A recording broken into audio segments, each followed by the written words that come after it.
Wysteria, energy, twister.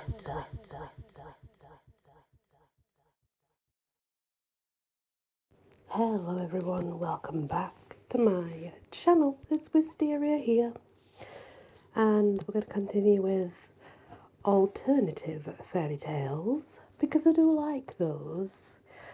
The Princess and the Frog. I threw the ball into the water. The frog came out and followed after, bringing me the golden ball, which I did not want at all. Princess, he said, let me eat at your table. I fed him as well as I was able. Princess, let me sleep on your pillow. He crept as close as I would allow. He said, a witch enchanted me. I'm not what I seem, you see, but a prince in the form of a lowly frog, forced to live in that wretched bog, where I found and retrieved the golden bowl you had deliberately let fall. Why did you discard your treasure? I said, because it gave me no pleasure. The heavy sceptre and orb of state earned my arms in their golden weight. The sceptre still lies within the pool, among the weeds.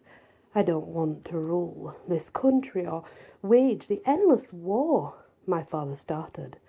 I want more than political and diplomatic lies. He blinked his iridescent eyes. Kiss me, he said, and I did, despite my misgivings. It felt appropriate, almost as though I could hear my fate knocking on the castle gate. Then he turned into a prince, and I into a frog. Instantaneously, he took me down to the pool again, away from the troubling world of men.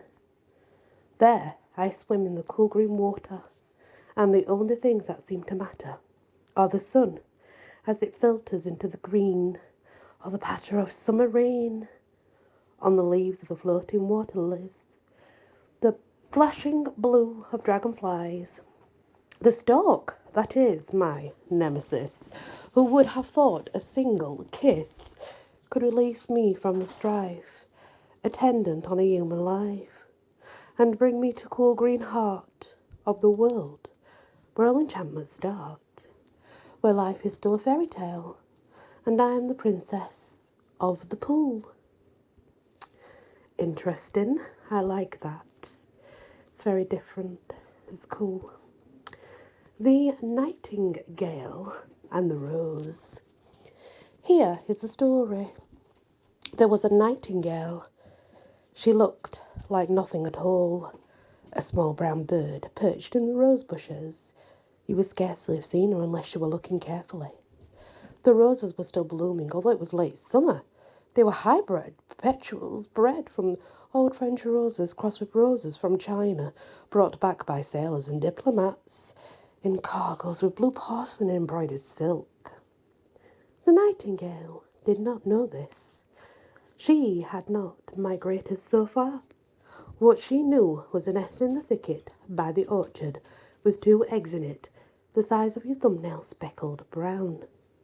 What she knew was the professor's garden, the elm tree, the fountain in which she bathed, shaking her feathers, the sundial that told the time and all the local gossip, the green lizards sunbathing on the wall, the tennis lawn, the roses in clipped rows, already losing their petals, yellow and pink striped red, apricot and cream with a yellow heart. She knew they cost a great deal for the professor. He had said so. Walking in the garden with the university chancellor, and the lizards, well, they repeated it. She knew the student who lived with the professor in a rented room and sometimes left his books on the garden bench. She knew it was something called metaphysics he was studying. She knew the professor's daughter, who walked in the garden, often sang to herself while cutting flowers, not quite as well as a nightingale, but one must make allowances. Anyway, the nightingale thought she was beautiful. Rich brown hair, but the butterflies thought she was ugly, so large and human, always taking away the flowers so they could be displayed in vases behind the glass windows. What was the use of that? They were convinced the flowers belonged to them. After all, they were the ones who depended on the nectar for food. They were socialists. One day, as she sat in the nest, the nightingale heard the student complaining to the lizards, or perhaps to the wall. She promised to dance with me if I brought her a red rose to match her dress. But there are no red roses, only pink streaked with red, or red on the yellow petals. The lizards scurried along the wall. They did not care about the student's relationship problems. But the nightingale was a romantic. Oh, I shall find him a red rose, she thought. The student was right. There were no red roses, not anywhere in the professor's garden. Why do you want a red rose? Asked the boule de neige. It was the most beautiful rose in the garden, and knew it. Its buds were red, but opened into white globes of fragrance. A white rose means innocence. A white rose means I am pure, I am pure. Before the professor's daughter wants it, said the nightingale. And the red roses, well, they mean love. That's what she truly wants. Proof that the student loves her, and then perhaps she will permit herself to love him back. Can you not turn your petals red? For love is the best thing in the world. Or what she has seen of the world, from Denmark to the coast of Africa. She's migrated once already. Look how the sun loves the water drops that splash from the fountain, how the wind loves the top of the elm tree, how the lizards love their wall. That is how the student loves the professor's daughter. I'm sure of it. There is only one way, only one way, to turn my white rose red, said the boule de neige, and it is so terrible that I do not want to mention it. Tell me, said the nightingale, I'm not afraid.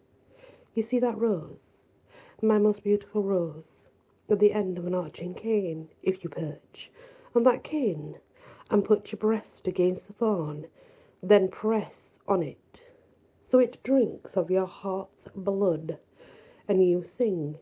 Remember that you must sing. Slowly the rose will turn red. The nightingale chirped and fitted about in her agitation. But my heart's blood, will I not die? She thought of her eggs, her precious eggs, speckled brown the size of a thumbnail. She loved her eggs as much as the student loved metaphysics. They had been laid in June, as she had mated late. In a few days they would hatch. That I can't tell you, said the boule de neige. Very likely. But one must take risks for love, or so I have heard. I don't know, said the nightingale. Let me return this evening. I must consider all my options. The rest of the day she sat on her eggs. What if she never came back, and they did not hatch? What if they hatched, and she was not there? When the children called for her, who would teach them to fly?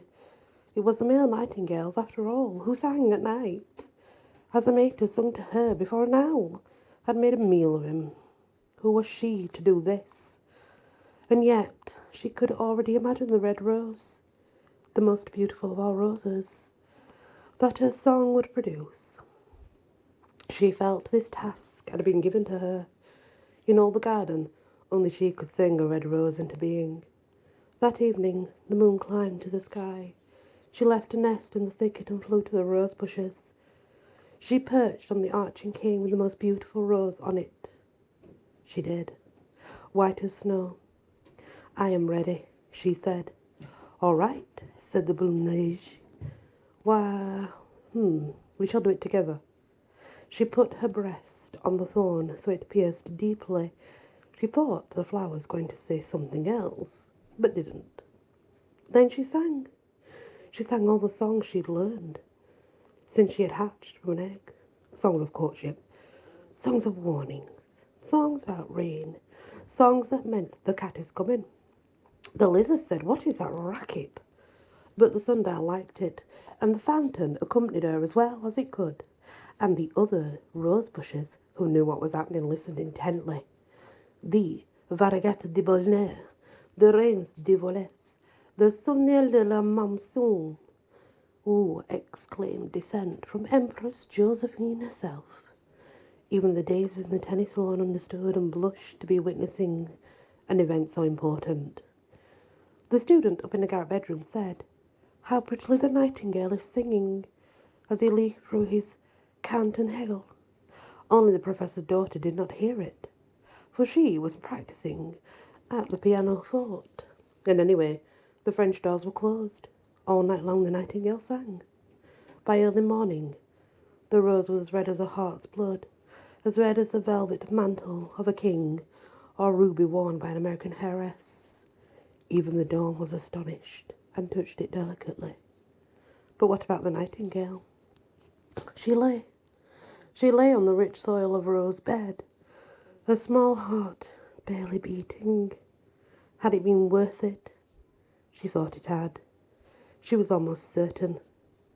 For during that long night it had come to her that the rose, despite being beautiful, was beside the point. For the point, and here she gasped, her beak open to take a final breath, was a song, and becoming the song. Before breakfast, the student walked in the garden, a red rose, a most magnificent one he had ever seen. Surely she would dance with him now at the party the professor was throwing that evening for his department. There would be a waltz, he was sure of it. He would hold her tightly around the waist, and she would dance with him, and maybe kiss him in the conservatory. "Look," he said, showing it to her over toast and marmalade in the breakfast room. This here, it will match your dress perfectly." "Oh," she said, "but I'm not wearing that dress any more." Where had he found the rose? She had asked for a red one, because there were none in the garden. Tonight she was planning to slip away during the mazurka, when no one would notice, and elope with her cousin, whom she had loved since they were children, spending summers together at the grandparents' house in Finland. Her father had quarrelled with his father and forbidden her to see him, so they'd be meeting in secret. She swore his engagement ring on a chain under her bodice. Tomorrow they would be married. They were risking everything, the anger of the father's disinheritance, but at least they would be together. She didn't want the student searching for her at the party, preventing her escape. Oh, why could he not have fallen in love with someone else, like the kitchen maid? Later the student, despondent on his way to university, discovered that he had inadvertently tucked the rose into his satchel, not knowing what else to do with it. With an oath, he flung it into the street, where a cartwheel ran over it. A horse's hoofs trampled it into the mud. Love is a fool's game, he thought. Better stick with what can be learned in books. That night, after the party was over, the professor snoring in his nightcap, the student sprawled on his bed, still in his clothes. He would be hung over the next morning. The professor's daughter, in a coach, rolling towards Copenhagen, her head on her cousin's shoulder, the marriage license tucked safely in his waistcoat pocket. Only the kitchen maid still awake, washing the last of the cups. Mother Night came walking down the street. The pear and quince trees in the orchard bowed, as did the elm. The fountain spit its waters as hard and high as it could, so the drops would sparkle like fireworks under the moon. The daisies grew pale. They were very young. The rose bushes, who were well bred, bent their canes gracefully. Even the lizards, despite being diurnal, blinked their eyes in the moonlight, and the old house itself, which had stood since before the Reformation, said to her, "Lady, I am not worthy of this honour." She smiled and said, "I believe you have something here that was made for me." "Ah, yes." She stooped in the street on which the mud had dried and picked up the rose, crushed its petals, scattered, and put it in a dark hair, fastening it with a jewelled pin. There it blossomed, and its fragrance filled the garden in that house. All the sleepers, from the professor to the cook, would have strange dreams. She stroked the timbers of the house, which creaked with pleasure, then scratched the lizards under their chins. To the roses she nodded, as great ladies nod to each other, and they nodded back knowingly. She smiled at the daisies, who immediately closed up with shyness. Finally, she lifted the nightingale, lying stiff and lifeless, then breathed on her long and slow. The nightingale gasped and fluttered when she saw the face bent over her. She hid her head beneath her wing. "Such humility," said Mother Night, "an ingrate artist. Would you like to sing in my garden at the end of the world?" The nightingale, not knowing what to say, gave one small trill, but that was enough. "Pardon me," said Mother Night to the wall, reaching into the thicket and lifting the nightingale's nest and putting the nightingale on her speckled eggs. Carrying the nest in the palm of her hand, she proceeded up the street, for she had a great deal to do before sunrise. In Paris she picked up a poet who had died that day of meningitis in a hotel room after being released from prison. She put him in a pocket already filled with all the oddments she collected that night, still carrying the nightingale's nest. She walked to the end of the world to her house, of many rooms, some large as the sky, some small as a mouse hole, where everything precious is preserved. If you ever find it, well, it's not on a map.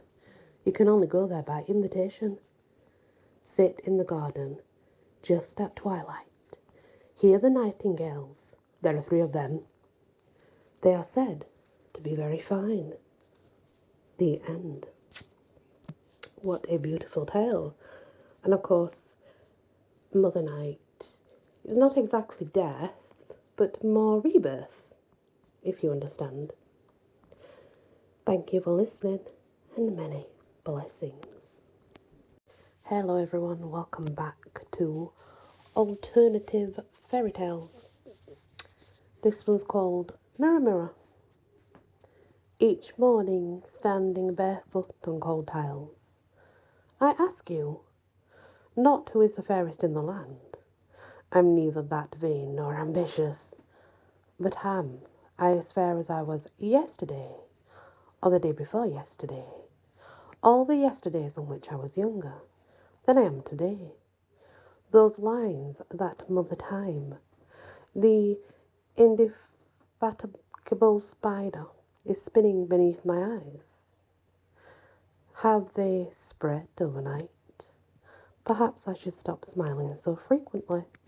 Perhaps I should stop frowning, avoid the sun. Already it has painted a few brown spots on my cheeks and forehead. Or sleep for 100 years, which isn't effective, they say.